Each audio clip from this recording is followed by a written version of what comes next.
reka ngusuhuze kandi nkwifuriza ibyiza wowe tubana umunsi ku wundi. Mu minsi mike ishize Leta Zunze Ubumwe za Amerika zashinje u Rwanda kuba rufite ingabo muri Repubulika ya Demokarasi ya Kongo.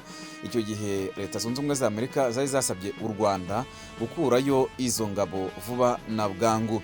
Nubwo byari bimeze gutyo ariko u Rwanda ntacyo rwari rwigize rutangaza kuri iryo tangazo ryatanzwe na Leta Zunze Ubumwe za Amerika.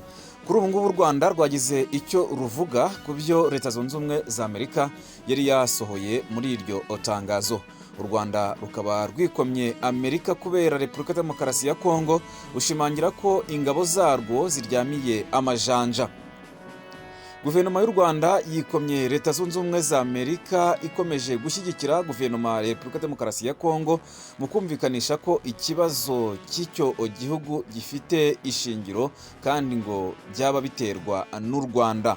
U Rwanda rwagaragaje ko rwongereye imbaraga mu gucunga imipaka yarwo kandi ko ingabo zarwo ziryamiye amajanja ko ari we wese uzashaka kwambuka ngo aruhungabanyirize umutekano.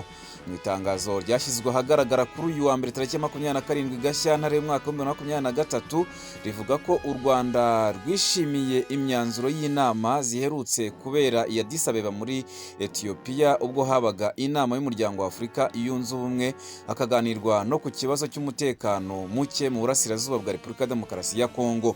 U Rwanda rwavuze ko imyanzuro yafashwe ari ishyigikira izisanzweho yafashwe n'inzego z'akarere harimo amasezerano yabereye i Rwanda muri Angola, aya Nairobi muri Kenya ndetse n'ayabereye i Bujumbura mu Burundi, byose bikaba bigamije gushakira umuti ibibazo byose bya Repubulika ya Demokarasi ya Kongo biciye mu biganiro. Ni imyanzuro kandi yashyigikiye indi myanzuro mpuzamahanga irimo iya Loni, umuryango w'abibumbye, umuryango w'ubumwe bw'Uburayi na Leta Zunze Ubumwe za Amerika. Tariki ya 22 Gashyantare Leta Zunze Ubumwe za Amerika zasohoye itangazo rishima intambwe ziri guterwa mu kugarura umutekano mu burasirazuba bwa Repubulika ya Demokarasi ya Kongo, zikoma u Rwanda zirusaba guhagarika ubufasha ruha M23 no kuvana ingabo zarwo muri Repubulika Iharanira Demokarasi ya Kongo.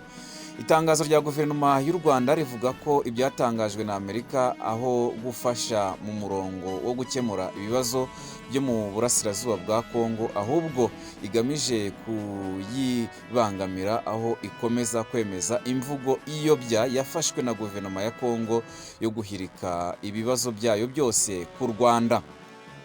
Iri tangazo rikomeza rivuga ko gukomeza kunanirwa k'umuryango mpuzamahanga mu kwamagana guverinoma ya Repubulika ya Demokarasi ya Kongo mu mikoranire yayo na FDLR biha imbaraga Repubulika ya Demokarasi ya Kongo zo gukomeza guha intwaro no gukorana n'uwo mutwe wakoze jenoside mu Rwanda ukaba umaze igihe ugaba ibitero ku Rwanda ufatanyije n'ingabo za Repubulika ya Demokarasi ya Kongo.